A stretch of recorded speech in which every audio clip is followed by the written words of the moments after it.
பொதுவா வந்து ஒரு ஐஸ் பர்கை பார்க்கும்போது வாவ் பயங்கரமா இருக்கு அப்படின்னு நம்ம ஃபீல் பண்ணுவோம். அந்த அதிர்ச்சிக்கான காரணம் என்னன்னு பார்த்தீங்கன்னா, அது அந்த தண்ணிக்குள்ள பார்க்கும்போது தான் தெரியும் அதோடைய ஆழம் எவ்வளோ இருக்கு, அதோடைய பேஸ் அண்ட் ஃபவுண்டேஷன் எந்த அளவுக்கு ஸ்ட்ராங்கா இருக்கு அப்படின்றது.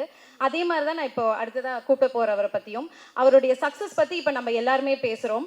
அவருக்குன்னு இப்போ அவர் ஒரு தனி ஆடியன்ஸ், தனி மார்க்கெட்டை கிரியேட் பண்ணிக்கிட்டாரு. ஆனா அதுக்கு பின்னாடி அவர் வந்து எவ்வளோ ஹார்ட் ஒர்க், பெர்சிவியரன்ஸாக இருக்கட்டும், ரிஸ்க்கு, கிரிட்டிசிசம், ஷேம், என்ன நிறைய விஷயங்கள், ஸ்லீப்லெஸ் நைட்ஸ், நிறைய விஷயங்கள் ஃபேஸ் பண்ணியிருப்பாரு. அந்த அளவுக்கு ஃபேஸ் பண்ணால்தான் இன்னைக்கு இவ்வளோ பெரிய ஒரு சக்ஸஸ்ஃபுல்லான ஒரு ஆக்டராக இருக்காரு. அண்ட் இவர் தான் ஒரு perfect example for hard work, perseverance and dedication அப்படின்னு சொல்லலாம். எவ்வளோ வருஷம் ஆனாலும் பார்க்கறதுக்கு ஒரே மாதிரி அவ்வளோ ட்ரிம்மாக, ஹேண்ட்ஸமாக, ஃபிட்டாக இருக்காரு நம்ம அருண் விஜய் அவர்கள், ஹீரோ ஆஃப் மிஷன் சாப்டர் 1 அவர்களை மேடைக்கு அழைக்கிறேன். எல்லாருக்கும் வணக்கம். ரொம்ப சந்தோஷமாக இருக்குது.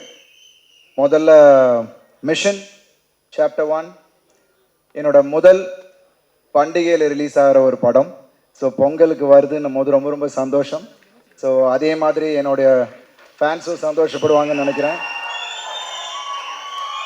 And thanks to Lyca, Subaskaran sir and Tamilkumaran sir.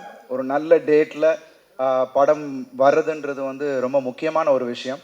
நம்ம என்னதான் படம் பண்ணியிருந்தாலும் அதை வந்து கரெக்டான தேதியில் வரும்போது அதுக்கான வரவேற்பு ஆட்டோமேட்டிக்காக அது வந்து கூடுதல் வரவேற்பு கிடைக்கும். ஸோ படத்தை பற்றி சொல்லணுன்னா, எஸ், என்னோடய ஃபர்ஸ்ட் படம் ஏஎல் விஜய் சாரோட.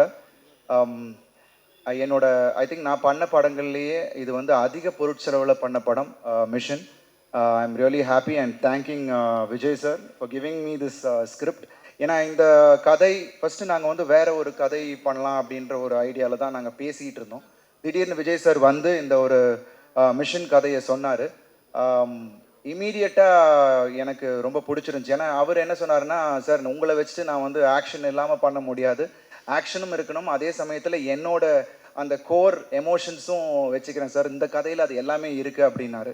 ஸோ ஆனால் அதே மாதிரி ஐ திங்க் இந்த படம் மிஷன் வுட் பி ஒரு தியேட்ரிக்கல் எக்ஸ்பீரியன்ஸ் ஃபிலிம். ஸோ எல்லாருக்கும் விஷுவலாக தியேட்டருக்கு நீங்கள் வந்து உட்காரும் போது சவுண்ட்லேருந்து விஷுவல்ஸ்லேருந்து அதே மாதிரி ஆக்ஷன் எல்லாமே வந்து ஒரு தியேட்ரிக்கல் எக்ஸ்பீரியன்ஸ் ஃபிலிமாக கண்டிப்பாக மிஷன் இருக்கும்.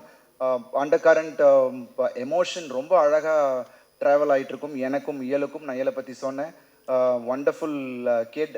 அண்ட் எஸ், அஃப்கோர்ஸ் இதில் வந்து எமி ஜாக்சன் பண்ணியிருக்காங்க, அப்புறம் நிமிஷா பண்ணியிருக்காங்க, அப்புறம் பரத், அப்புறம் நாசர் சார் பையன், அஃப்கோர்ஸ் அபிஹாசன். ஸோ நிறைய பேர் இதில் கூட நடிச்சிருக்காங்க.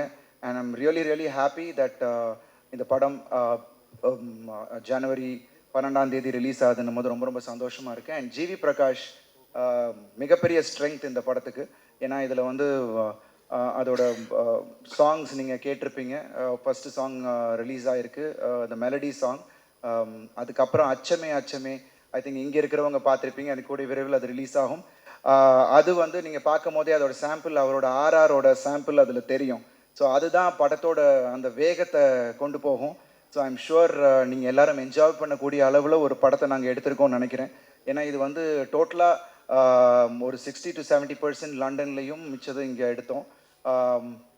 ஆல்ரெடி கிக்கி சொன்ன மாதிரி எங்களோட producers again Rajasekhar Reddy sir கிட்டத்தட்ட ஒரு 4.5 ஏக்கரில் ஒரு மிகப்பெரிய செட், நீங்கள் படம் பார்க்கும் போது தெரியும். அந்த ஜெயில் செட்டே வந்து டோட்டலாக இங்கே நாங்கள் போட்டு எடுத்தோம். இதில் என்னென்னா ஒரு நேச்சுரல் கெலாமிட்டிஸ்னால ஒரு 2 தடவை அது வந்து செட்டு கம்ப்ளீட்டாக டேமேஜ் ஆகிடுச்சு. ஸோ நாங்கள் இன்பிட்வீன் பிரேக் விட்டுட்டு வரும்போது ஸோ அதனால் திருப்பி ரீஒர்க் பண்ண வேண்டியதாக இருந்துச்சு. ஸோ இது எல்லாம் பொருட்படுத்தாமல் எவ்வளோ செலவானாலும் பரவாயில்ல சார், உங்கள் விஷன் அப்படியே வரணும் அப்படின்னு சொன்னதுக்கு தேங்க்யூ ஸோ மச். அதுக்கு வந்து லைகா ப்ரொடக்ஷன்ஸ் சப்போர்ட்டிவாக கம்ப்ளீட்டாக எல்லாத்தையும் அது இப்போ இன்றைக்கி எடுத்துகிட்டு அதை பண்ணும் போது எனக்கு ரொம்ப ரொம்ப சந்தோஷம். Because team is very important. ஏன்னா ஏஎல் விஜய் சாருக்கு அவர் டீம் ரொம்ப ஸ்ட்ராங். எடிட்டர் பார்த்தீங்கன்னா ஆண்டனி சார், இந்த பக்கம் பார்த்தீங்கன்னா ஸ்டண்ட் மாஸ்டர் சில்வா மாஸ்டர், அப்புறம் சந்தீப், அஃப்கோர்ஸ் என்னோட டிஓபி இந்த படத்தில் நீங்கள் விஷுவல்ஸ் பார்க்குறீங்க. அண்ட் அவர் கலக்கியிருக்காரு. ஏன்னா பிகாஸ் ஐ வாஸ் வண்டரிங் இது எப்படி இந்த என்ன டோனில் வரப்போகுது அப்படின்ட்டு. அண்ட் ஒவ்வொரு ஷாட்டும் அவ்வளோ ஃபாஸ்ட். என்னை ரொம்ப சர்ப்ரைஸ் பண்ண விஷயம் என்னென்னா, I thought Vijay would be சரி வேறு மாதிரியான ஒரு ஸ்டைல் ஆஃப் ஸ்பீடு கொஞ்சம் அப்படியே கொஞ்சம் ரிலாக்ஸ் பண்ணலாம்னு நினச்சேன். பட் ரிலாக்ஸ் பண்ணுறதுக்கு டைமே கொடுக்கல விஜய்.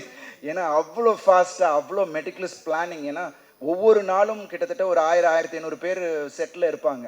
ஸோ அதை ஃபுல்லாக மேனேஜ் பண்ணி ஐ திங்க் அது அவர் நிறைய படங்கள் அந்த மாதிரி பெரிய படங்கள் ஹேண்டில் பண்ணதுனால வேணும் தெரியல, அவ்வளோ அழகாக ஹேண்டில் பண்ணாங்க. அஃப்கோர்ஸ் எங்கள் கூட ஒர்க் பண்ண assistant directors Ritha, Karthi and Kumi, so எல்லாருமே வாஸ் வண்டர்ஃபுல். ஸோ எல்லாருமே வந்து அவ்வளோ சப்போர்ட்டிவாக, நான் பேர் விட்டுருந்தேன்னா மன்னிச்சுங்க, பிகாஸ் அவ்வளோ பேருமே அவங்க வேலையை வந்து அவ்வளோ அருமையாக பண்ணதுனால தான் இந்த அளவுக்கு அவுட்புட் கொண்டு வர முடிஞ்சு. ஏன்னா லண்டன்லேயும் சரி அத்தனை கோஆர்டினேட் பண்ண வேண்டியது இருந்துச்சு.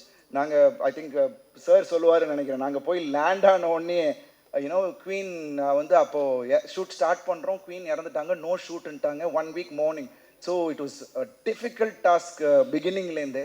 ஸோ அதுக்கப்புறம் அது ஆல்டர்னேட் லொக்கேஷன்ஸ் எல்லாம் கண்டுபிடிச்சி ஐ திங்க் விஜய் சார்னால தான் அது பண்ண முடியும்னு நினைக்கிறேன். ஏன்னா ஹீஸ் கம்ப்ளீட்லி அடுத்தது என்னன்னு உடனே திங்க் பண்ணக்கூடிய அளவுக்கு பயங்கர ஸ்மார்ட்டான ஒரு சாப். So I'm really happy that working in this film with Vijay.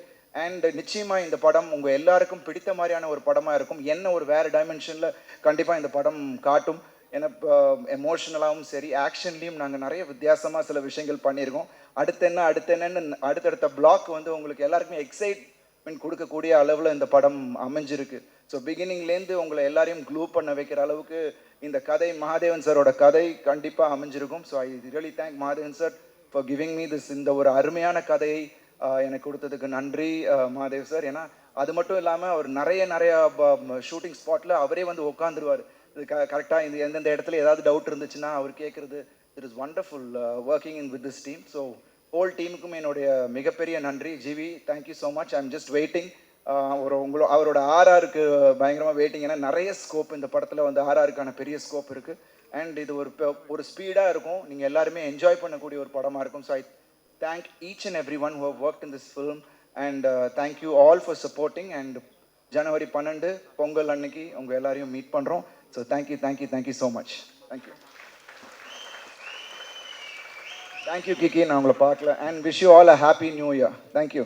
And கூட படம் நான் எங்க கூட 2 படம் வருது, எல்லா படமும் நல்லா போகணும், அதான் என்னோட ஆசை. So I think every film has to do well. ஏன்னா நம்ம இண்டஸ்ட்ரிக்கு அது தேவை. அண்ட் மக்களை மகிழ்விக்கிறது நாங்கள் எல்லாரும் அவ்வளோ எஃபர்ட் போட்டு தான் அவங்க மகிழ்விக்கிறோம். ஸோ எல்லா படமும் நல்லா போகணுன்றது என்னோட ஆசை. I wish both the films Miller and Ayalaan and mission the very best. Thank you.